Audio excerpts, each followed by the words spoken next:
राघवेंद्र सरकार की अहेतु की कृपा से हम लोग इस भयंकर कलिकाल में भगवान की मंगलमयी कथा मंदाकिनी का अवगाहन कर रहे हैं। ये भगवान की अनुपम कृपा का फल है। हाँ, भगवान का भजन, भगवान की भक्ति, भगवान की कथा, ये सब इनकी कृपा से ही प्राप्त होती है और मन लगता है। आइए हम लोग अभी श्री कृष्ण चंद्र भगवान की मधुर मधुर बाल लीलाओं का आनंद ले रहे हैं। एक दिन भगवान ने ऐसी लीला करी कि जो लीला बड़ी प्रसिद्ध है, बड़ी आश्चर्यमयी है। गोस्वामी जी अपने विनय जी में लिखते हैं कि जिन बांधो सुर असुर नाग नर प्रबल करम की डोरी, सोई अभिछिन्न ब्रह्म जसमति हठी, बांधो सकत न छोरी, ऐसी हरि करत दास पर प्रीति। भगवान ऐसा अपने दासों पर प्यार रखते हैं कि जो सारे जगत को बांधने वाले हैं कर्मों की डोर में, वह स्वयं बंध गए यशोदा के कर कमलों से। देख चरित अचरज मोहि आवे। बड़ा आश्चर्य हो रहा है। देख चरित मोहि अचरज आवे, क्योंकि जाके सुमिरन करत जीव के बंधन सहज ही में छूट जावे। जाके भजन करने से, स्मरण करने से जीवों का बंधन सहज में छूट जाता है। असोई बंध्यो आज वो खलते, देखन को सगरो ब्रज धावे। आज वो खल से बंध गया। हाँ, ये उसकी प्रेम परवशता की लीला है, प्रेम की बंधन की लीला है। यशोदा मैया का वात्सल्य प्रेम उन्हें बांध लिया। नहीं तो बंधने वाले थोड़े हैं ये। दुर्योधन ने प्रयास किया था अपने यहाँ बांध लेने को, ललकार दिया श्याम सुंदर ने, हाँ हाँ दुर्योधन बांध मुझे, जंजीर बढ़ाकर बांध मुझे। बांधने मुझे तू आया है, जंजीर बड़ी क्या लाया है? क्या तेरे पास बांधने की जंजीर हमारे लिए है? मेरे स्वरूप को तू अभी जानता नहीं है दुर्योधन।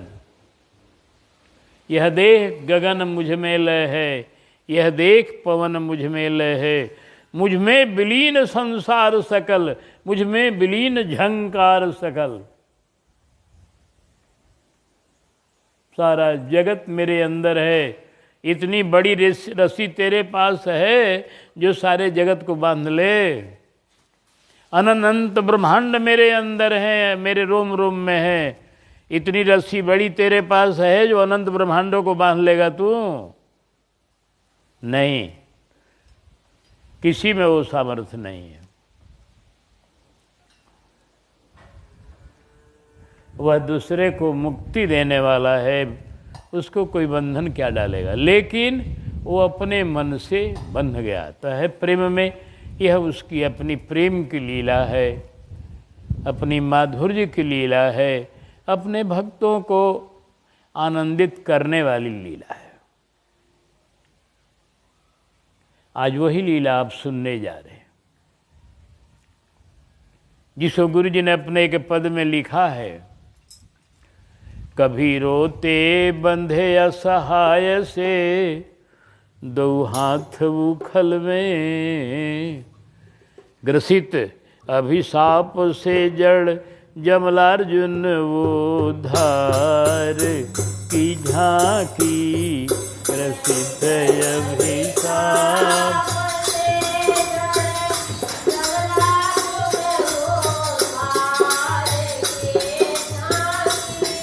पड़े दिखलाई पग पग पर तुम्हारे प्यार की झांकी पड़े।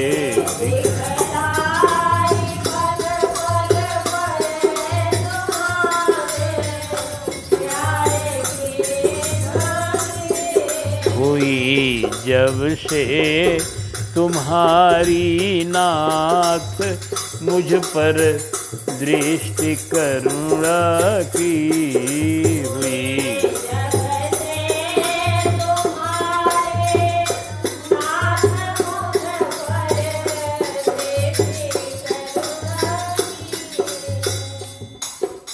ये प्यार की झांकी है, मैया के प्यार की झांकी। ये लीला हुई कार्तिक महीने में, इसलिए कार्तिक मास का एक नाम दामोदर मास भी है। भगवान का दामोदर नाम हुआ, दाम माने रस्सी। दाम का 3 अर्थ होता है। दाम माने माला, श्याम सरोज दाम सम सुंदर, यहाँ माला अर्थ है। और लोभी प्रियजिमी दाम, वहाँ पैसा कौड़ी अर्थ है। और दामोदर में दाम माने रस्सी। जिनके उदर में रस्सी लगी है उनका नाम है दामोदर। महीने का नाम भी हो गया दामोदर मास, भगवान का नाम हो गया दामोदर उस लीला से। और उस लीला का वर्णन श्रीमद् भागवतकार ने भी किया है, भक्तों ने भी किया है अपने अपने वाणियों में। आइए हम लोग अब चलें, ब्रज चलें, यशोदा मैया के आंगन के पास चलें जहाँ ये लीला हुई है।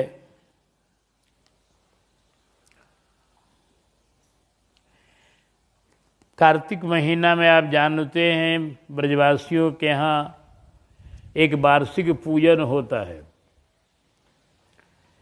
आजकल तो गोवर्धन जी का पूजन हो रहा है अन्नकूट महोत्सव के रूप में, लेकिन इस गोवर्धन पूजा के पहले जब कन्हैया जी भी प्रकट नहीं हुए थे, कन्हैया जी ने गोवर्धन जी की पूजा कराई इंद्र की पूजा छोड़ा के, तो इंद्र की पूजा होती थी। अभी कन्हैया तो छोटे कन्हैया हैं, अभी ये इंद्र की पूजा छोड़ाने के चक्कर में नहीं अभी हैं, छोड़ाएंगे थोड़ा 2-4 बरस 7 बरस के हो जाएंगे तब। तो अभी इंद्र की पूजा छोड़ाई नहीं गई है, इंद्र के पूजन का ही महीना है। ब्रजवासी लोग इंद्र पूजन के लिए अब तैयारी में लगे हैं। उसके लिए एक सभा हो रही है और उस सभा में सभी लोग जुटे हुए हैं। गोवर्धन जी के पास या जहाँ सभा हो रही हो, सभी लोग अभी उस सभा में गए हुए हैं, नंद जी महाराज भी और सब लोग। घर की अन्य जितनी सेविकाएं हैं, सभी को मैया यशोदा ने आज अन्य कार्यों में लगा दिया। एकदा गृहदासीसु यशोदा नंद गेहनी कर्मांतर्निप्तासु निर्मन्थ स्वयं दधी। आज सबको अन्य अन्य कार्यों में लगा दिया। आज अपने लाला के लिए, अपने दही मंथन करने के लिए मैया आज खड़ी है। वृद्धावस्था है, लेकिन भक्ति में वृद्धावस्था और युवावस्था कोई भेद नहीं होता है। भक्तों में उत्साह होता है, उनकी वृद्धावस्था भी जवानी की तरह ही सेवा करती है उत्साह के चलते। तो मैया यशोदा वृद्ध है, हजारों इनके परिकर लोग हैं, सेवक लोग हैं, ये राज रानी हैं, लेकिन भगवान के प्रति इतना इनका प्रेम है कि आज ये स्वयं दधि मंथन कर रही है। दधि मंथन का स्वरूप क्या है, ये भी भागवतकार ने वर्णन किया कि मैया आज पीतांबर धारण कर ली है, पीला वस्त्र रेशमीन, जो बड़ा पवित्र होता है। रेशमीन वस्त्र अपवित्र नहीं होता है, पवित्र होता है। मैया आज वही वस्त्र धारण किए।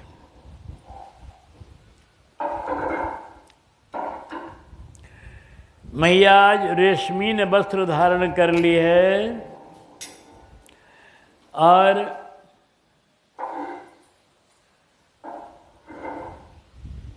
कमर कस ली है। यह कमर कस लेना काम में मुस्तैदी का प्रतीक होता है। आदमी कहता है ये कमर कस की काम करो। मैया बड़ी मुस्तैदी से आज सेवा कर रही है और लाला अभी जगह नहीं थे। सोची मैया कि लाला के लिए ताज़ा ताज़ा मक्खन निकाल लो, जगते ही मांगेगा, भूख लगेगी उसको, ताज़ा मक्खन खिलाऊंगी। अपने मंथन कर रही। यह प्रेम है यशोदा मैया का। श्री किशोरी जी अयोध्या में हजारों दास दासियां हैं, लेकिन रघुनंदन की सेवा अपने करती हैं।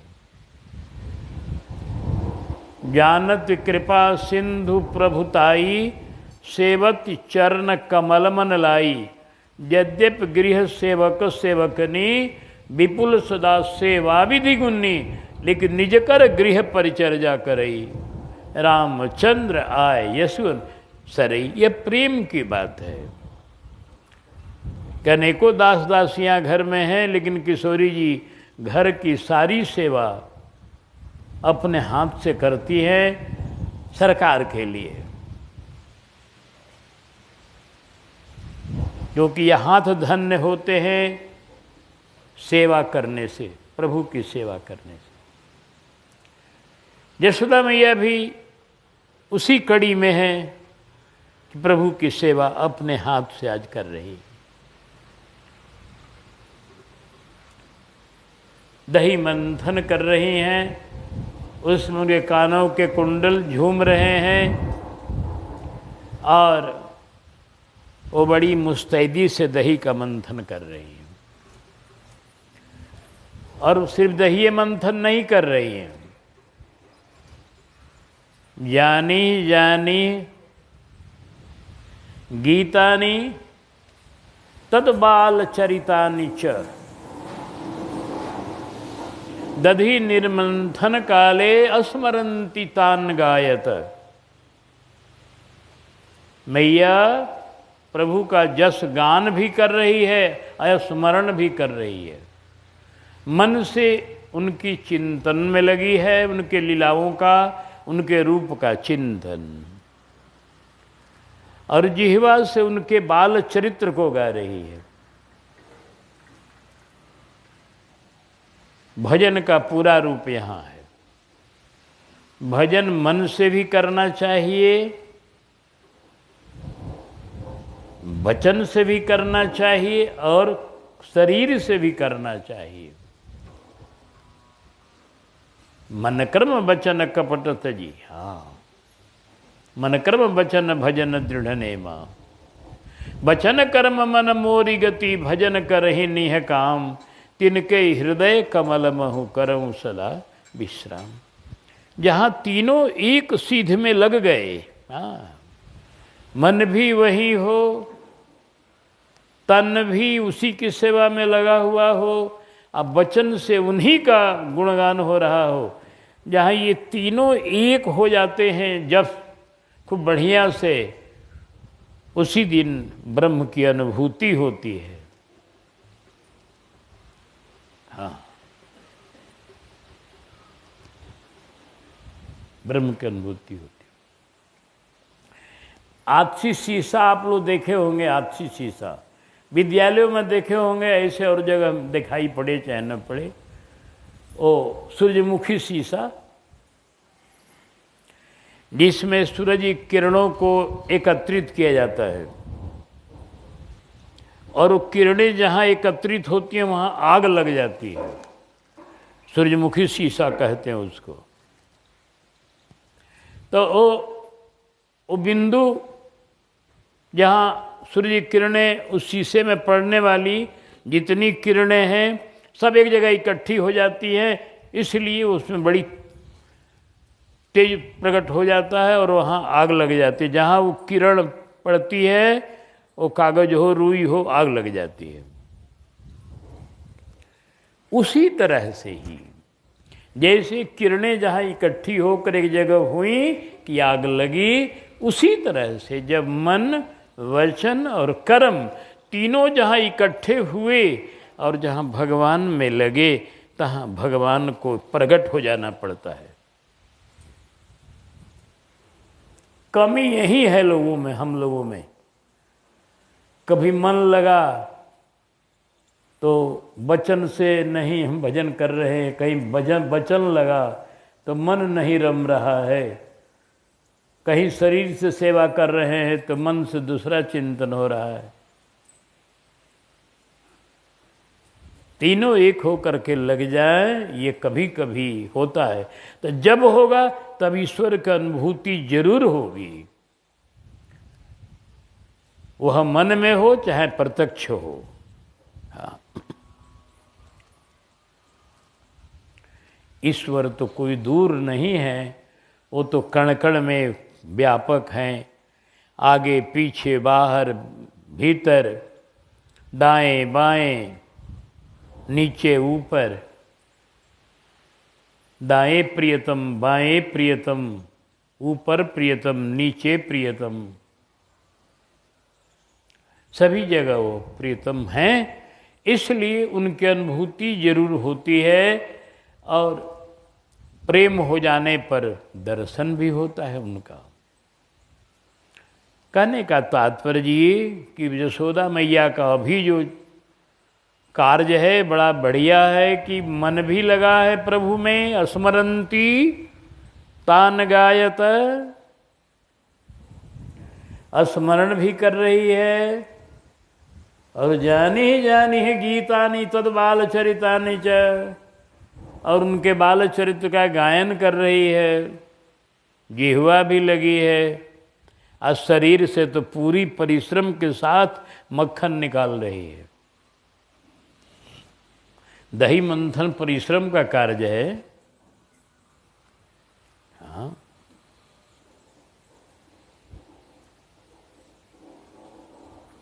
तो मैया का तीनों एक हो रहा है। अब ब्रह्म सोए कैसे रह सकते हैं? भगवान जग गए, दौड़ते हुए चले आए मैया के पास।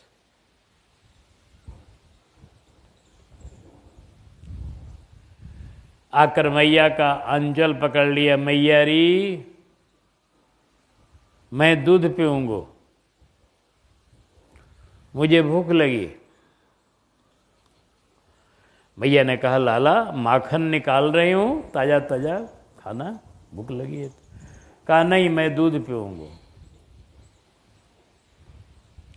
कहे ही नहीं, तुरंत गोदी में चढ़ गए जबरदस्ती।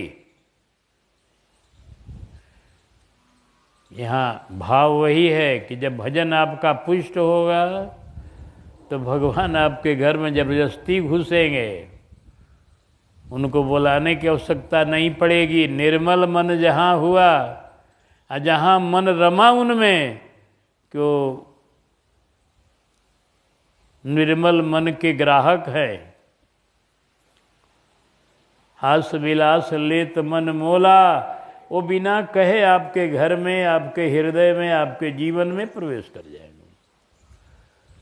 इसलिए भगवान को खोजने का प्रयास न करके भगत लोग भजन का प्रयास करते हैं। कोई कोई खोजते भी है, वह भी एक भक्ति है। भक्ति के अनेकों रूप हैं।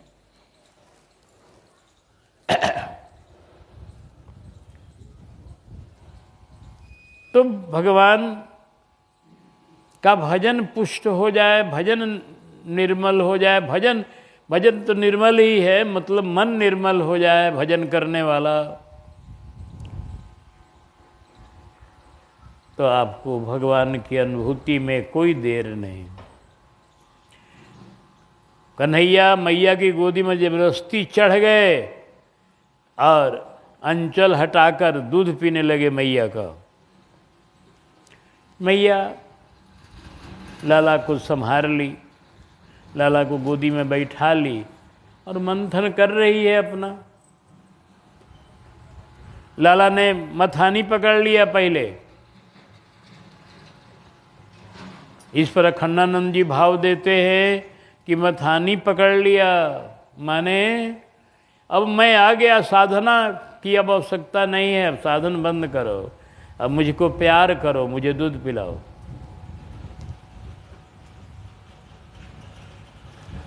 साधन तभी तक करो जब तक कि हम नहीं मिले। अब आ गए, तुम्हारी गोदी में बैठेंगे मैया, बंद करो ये मंथन। दादा ने पकड़ लिया मथानी और उसके बाद गोदी में बैठकर मैया दूध पिलाने लगी। सोचा पहले लाला को दूध पिला लूं और इसके बाद फिर दही मंथन कर लूँगी। लाला जब दूध पी के हट जाएगा दही मंथन करूँगी। आज लाला को पता नहीं कितनी जोर की भूख लगी है। हाँ, मैया दूध पिलाते जा रही है, लाला पीते जा रहे हैं मस्ती में। उन्हें आज तृप्ति नहीं हो रही है। कन्हैया ने पूछा, री मैया, हाँ लाला, ये तू बता हमको कि तुमको सबसे प्यारा कौन है? कहा लाला ये भी पूछने की बात है कन्हैया, सबसे मेरा प्यारा तू है, तेरे सामने और क्या है? मेरा जीवन धर मेरे नैनों की पुतली तुम हो, सबसे प्यारा मैं हूँ। कहा बहुत बढ़िया। बालक कृष्ण है। कहा का ये लीला ऐसी करूं, आज मैया को मैं छोड़ूंगा नहीं। कार्य तो घर में आते रहते हैं, अनेक तरह के कार्य हैं, सेवा है मैया को। गैया का दूध बैठाई है अग्नि पर, वो भी पद्मगंधा नामक गैया का दूध है। और पद्मगंधा नाम की गैया जो है उसका दूध का भी संबंध सैकड़ों गायों से है, क्योंकि ऐसा इंतजाम किया जाता है कि 100 गायों का दूध 10 गाय को पिलाया जाता है। उन 10 गायों का दूध फिर 1 गाय को पिलाया जाता है। और वही दूध जो 10 गायों का दूध पीती है जो गाय, उसी का नाम पद्मगंधा है। उसी के दूध को कन्हैया पीते हैं। तो जो दूध बैठाया गया है अग्नि पर, उसका संबंध बहुत गायों से है। ये दूध बड़ा कीमती है। फिर कहीं अग्नि में जल जाएगा तो ये दूध फिर प्राप्त होना कठिन होगा, या प्राप्त भी होगा तो दूध ये कीमती है। इसको मैया देखे क्या करती है। कन्हैया गोदी में बैठे दूध पी रहे हैं और एक बाइक उस दूध में उफान आ गई। संतों ने भाव बताया, संतों के जी में और है क्या, भगवान के लीलाओं के भाव का चिंतन करते रहते हैं, उसी में डूबते रहते हैं, मस्त रहते हैं। एक संत ने कहा कि जानते हो दूध ने सोचा कि जब मैया का दूध कन्हैया पी रहे हैं, तृप्त नहीं हो रहे हैं, मैया पिला के आनंद मगन है, तो अपने मैया के दूध से ही तृप्त हो जाएंगे, तो मुझे अब नहीं पिएंगे, तो जब मुझे नहीं पिएंगे तो मेरा जीवन बेकार। इसलिए वो दूध सोचा कि अग्नि में प्रवेश कर जाऊं। अब दूध में उफान आया, आग में कूदने के लिए दूध चला। मैया ने देख लिया, अरे रे लला लला, गोद से उतारने लगी मैया, दूध छोड़ाने लगी। कहा ना मैया, मैं दूध पीऊंगा तुम्हारा। कहा नहीं, छोड़ो छोड़ो, दूध गिरिए।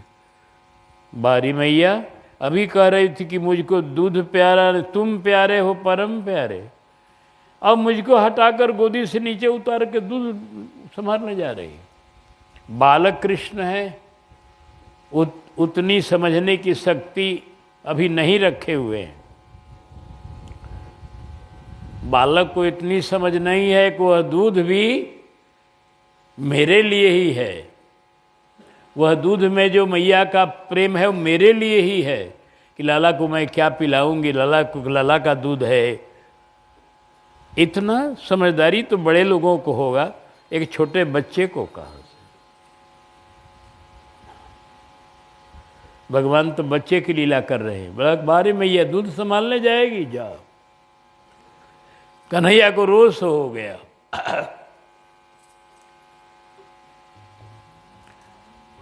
दूध संभालने मैया की हो गई। एक तो कन्हैया का दूध है, दूसरी बात पद्मगंधा का कीमती दूध है, तीसरी बात कि माताएं बहनें दूध पूत को एक समझती हैं। दूध अगर अग्नि में जलेगा तो हमारे बच्चे का अनिष्ट होगा। इस कारण से मैया दूध के लिए दौड़ जाती है कि लाला का अनिष्ट कभी सपने में भी कुछ न हो।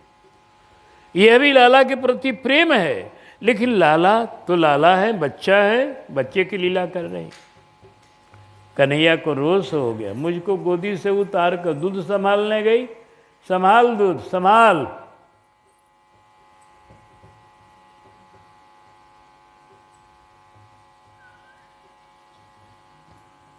मैया ने दूध पर जाकर जल का छींटा दिया। दूध उफनाता हुआ दूध अपने जगह पर आ गया। फिर उसको अपना अग्नि से उतार के अलग कर दिया, ढक के रख दिया।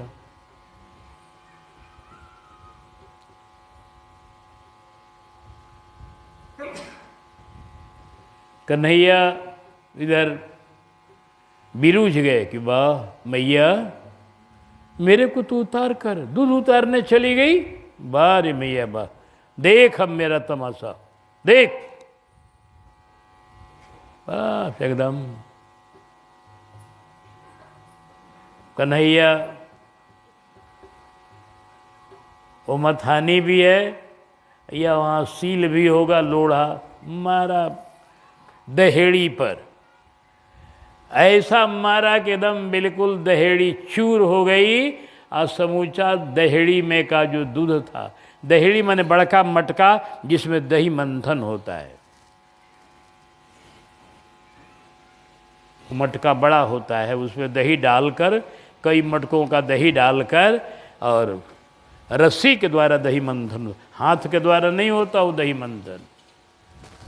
हाथ के द्वारा तो छोटे छोटे मटकों का दही माताएं मह लेती हैं घर घर में, वह तो छोटा सा का काम है। लेकिन जहाँ बड़ा काम है वहाँ बड़े बड़े दहेड़ियों में दही डालकर और रस्सी लगाकर दही मंथन होता है अपना। मैया वैसे ही मंथन कर रही थी।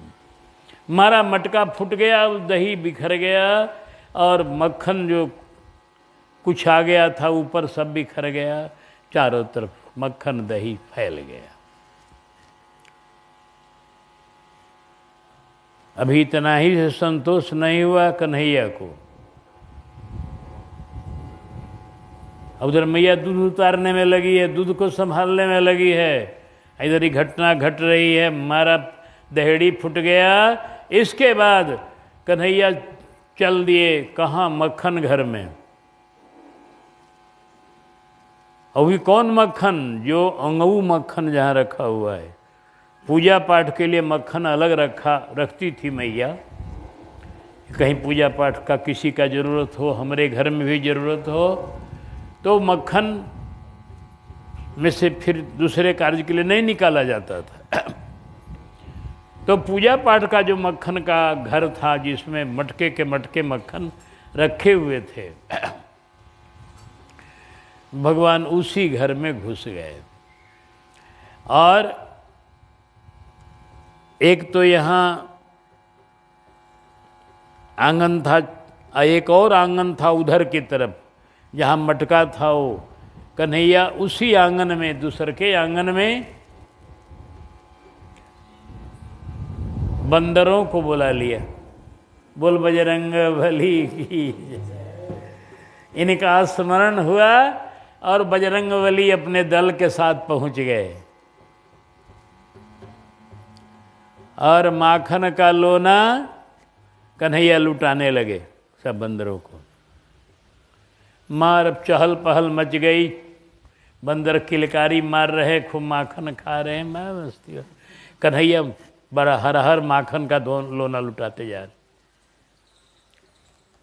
हमको कहने में देर हो रही है, ये लीला इतने देर में बहुत हो लीला हो गई। मैया जेम गई तेव कन्हैया ने अपन लीला शुरू किया और चटपट चटपट में हजारों बंदरों को खिला दिया। मटके के मटके, वो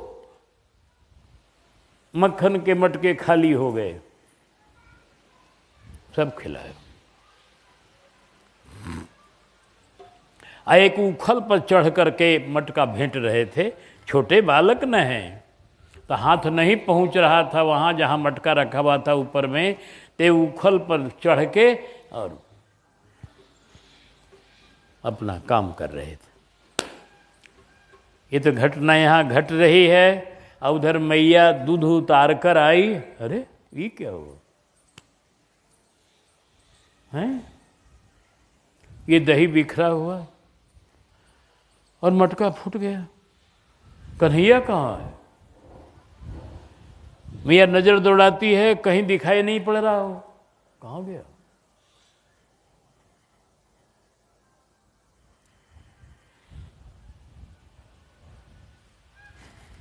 मैया ने एक छड़ी लिया हाथ में, कहा शासन करूंगी।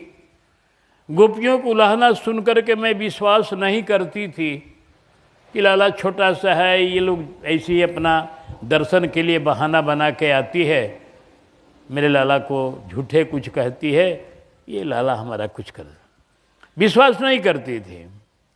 लेकिन आज मैया ने कहा, रे ये तो सचमुच बड़ा उत्पाती है हमारे। आज गोपियाँ कहती थी मेरे ददिया सास के बेर का मटका फड़ दिया, आज मेरे ही ददिया सास के बेर का मटका ही फड़ दिया घर का है।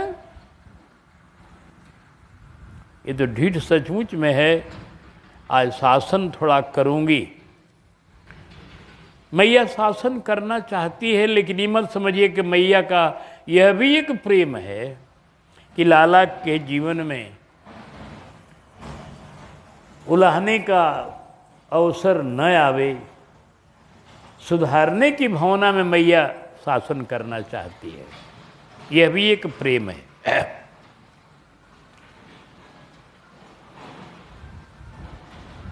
मैया छड़ी हाथ में ले लेती है। देखते जाइए लीला अपने हृदय पटल में। मैया छड़ी हाथ में ले लेती, चारों तरफ देखती है, कन्हैया दिखाई नहीं पड़ते। है तो घर में ही, बाहर तो नहीं निकला है, बाहर का तक दरवाज़ा बंद है। देखा तब तक उसके चरण, जो यहाँ मक्खन बिखर गया है, तो उसके चरण में मक्खन लग गए। और वो मक्खन दही तो जहाँ चरण रखे हैं कन्हैया जी, वहाँ दाग पड़ी है। ओहो, चरण चिन्ह को देखते हुए मैया आगे बढ़ी। अरे अरे, ये तो मक्खन के घर में चिन्ह जा रहा, इधर चला गया, मक्खन के घर में ही गया है। मैया ने जाकर दूसरे दरवाजे की तरफ देखा झांक के, तो अपना भोज चल रहा है बंदरों का। कन्हैया उखल पर खड़े और मार। यहाँ एक भाव बताते हैं बड़े सुंदर, श्री अखन्नानंद जी तो भागवत के बड़े प्रकांड विद्वान रहे। उन्होंने अपने ग्रंथ में लिखा है भागवत दर्शन में कि देखो भैया, जो कन्हैया जी आज उखल पर चढ़ के मक्खन लुटा रहे हैं, यह दिखा रहे हैं दुनिया को कि खल भी जो है जब संतों की संगति कर लेगा तो उसके द्वारा भी उपकार होगा। आज उखल पर चढ़कर कन्हैया जी सबको लुटा रहे हैं मक्खन। वह मक्खन लुटाने में वो सहायता कर रहा है, क्योंकि ऐसे हाथ से मक्खन नहीं भेंट पा रहे थे कन्हैया जी। उखल, उखल का नाम खल इसीलिए है कि उसमें जो डालो कुटाएगा उसमें। हाँ, उखल है वो, चूर चूर होगा उसमें कुछ भी जा।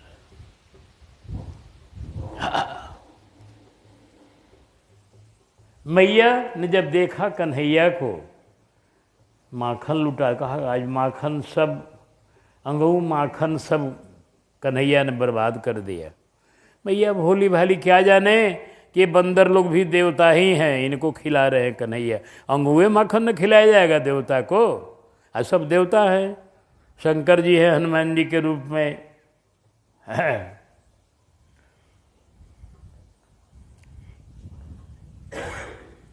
तो भगवान तो देवताओं को ही खिला रहे हैं, मैया को समझ में भले न आवे, खिला रहे। ये अपना काम चालू बड़ी तेजी में किए हुए, मारा रहा बिजली की तरह, मार ले ना ले। अब मरा हर बंदर लोग अपना लोक के मस्ती ले रहे खूब अपना। मैया ने सोचा, मैया धीरे से उस आंगन में अपना चरण रखती है। कन्हैया को आहट न मिले, पकड़ लूंगी इसको पीछे से जाकर। कन्हैया जी तो एक सावधान है, वो तो इस विद्या में बड़े निपुण है। चौराग्रगण्यम पुरुषम नमामि, ब्रजे बनन बसंतम नवनीत चौरम, गोपांगनानाम दुकूल चौरम, अनेक जन्मार्जित पाप चौरम, चौराग्रगण्यम पुरुषम नमामि। भगवान देखते जाते हैं चारों तरफ, देखा दरवाजे की तरफ, अरे मैया आ रही। भगवान डर गए एकदम, क्या झांकी है यहां। जासु त्रास डर कहूं डर होई, भजन प्रभाव दिखावत सोई। भय को भी जहां भयभीत होना पड़ता है वो भगवान है। आज डर गए, सोचने लगे किधर जाऊं, कहां भागूं। मैया छड़ी लेकर आ रही है, कहीं भागने की भी जगह नहीं है, चारों तरफ दीवार है, इधर किवाड़ पर मैया खड़ी है, किवाड़ से आ रही है। कहाँ जाऊं? चट से उखल से नीचे कूद गए। मैया के वहां पहुंचते पहुंचते उखल से नीचे कूद गए। मैया ने पकड़ने का प्रयास किया तो कन्हैया उखल के पीछे चले जाते। अब ऐसी लीला होने लगी, मैया इधर तो लाला उधर, मैया इधर तलाला उधर, ओखल का अब चक्कर होने लगा। कितना प्रयास करती है मैया, कन्हैया उखल के उधर हो जाते हैं। कुछ देर तक तो उखल की लीला होती रही, मैया पकड़ नहीं पा रही है। कन्हैया एक बैग उखल से छूट करके और आंगन में भाग चले। आंगन में जब भगे तब मैया पीछे पीछे छड़ी लेकर चल देती है।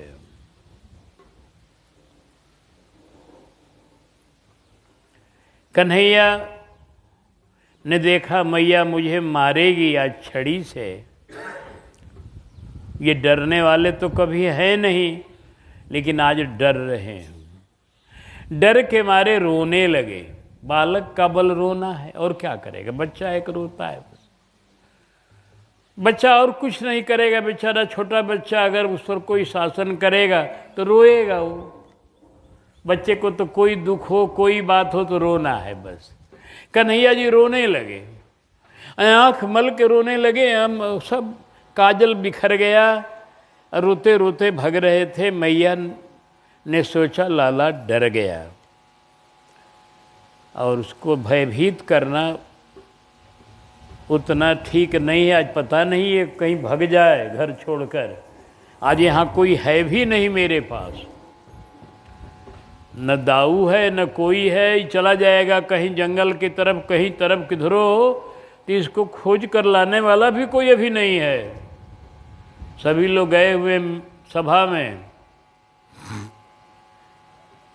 मैया बड़ी चिंतन में आ गई, छड़ी को फेंक दिया। छड़ी को फेंक दिया,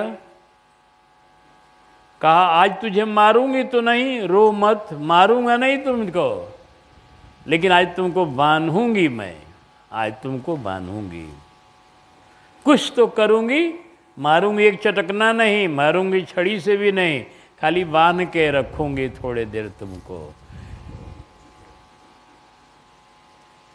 वो तो लीला शक्ति की प्रेरणा है ठाकुर जी की, क्योंकि अपने बंध करके और एक दो जीव बंधन में पड़े हैं यहाँ बहुत दिनों से वृक्ष होकर, उनका उद्धार करना है ठाकुर जी को।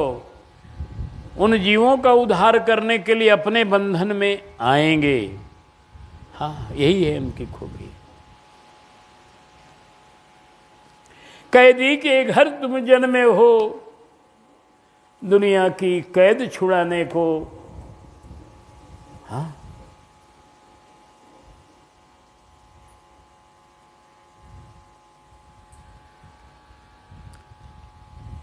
कन्हैया भाग रहे हैं, मैया पकड़ने का प्रयास कर रही है। निगमने ती शिव अंत न पाव, निगमने ती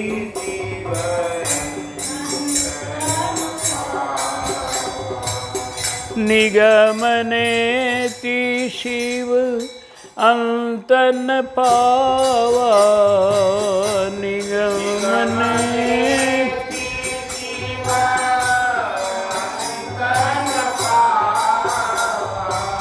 ताहि धरे जननी हठी धावा, ताहि धरई जननी हठी धावा।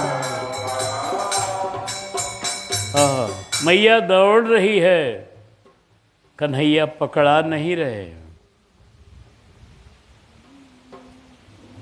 क्योंकि वो ब्रह्म किसी के प्रयास से पकड़ में नहीं आता है। वो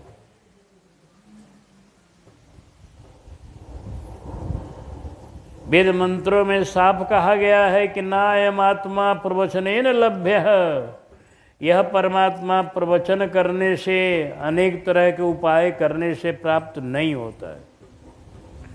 यह प्राप्त होता है अपने मन से, जब इच्छा करता है तो प्राप्त होता है, जब वो इच्छा करता है तो प्राप्त होता है।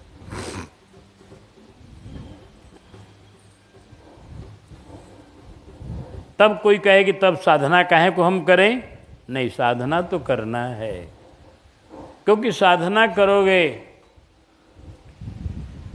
तो ये जीवन सफल होगा। भगवान के भक्ति करने से, भगवान की पूजा करने से हाथ सफल होते हैं, भगवान के दर्शन करने से नेत्र सफल होते हैं, भगवान की परिक्रमा करने से चरण सफल होते हैं। तो इन अंगों को सफल करने के लिए भी साधना जरूरी है। दूसरी बात कि साधना करते करते जब थक जाओगे तब उनका भरोसा होगा बड़ा बढ़िया। जब कोई तैरते तैरते थक जाता है नदी में, अब एकदम बेसहारा हो जाता है, डूबने लायक, तब परमात्मा को पुकारता है सच्चे दिल से, तब भगवान चले आते हैं। जब तक अपना बल है तब तक आदमी अपना हाथ गोड़ पटकता है, और जब अपना बल समाप्त हो जाता है तो हारे को हरि नाम, तब भगवान। इसलिए हमें थकने के लिए भी साधना करनी है कि हम थक जाएं और थक करके उस ब्रह्म के शरणागत हों।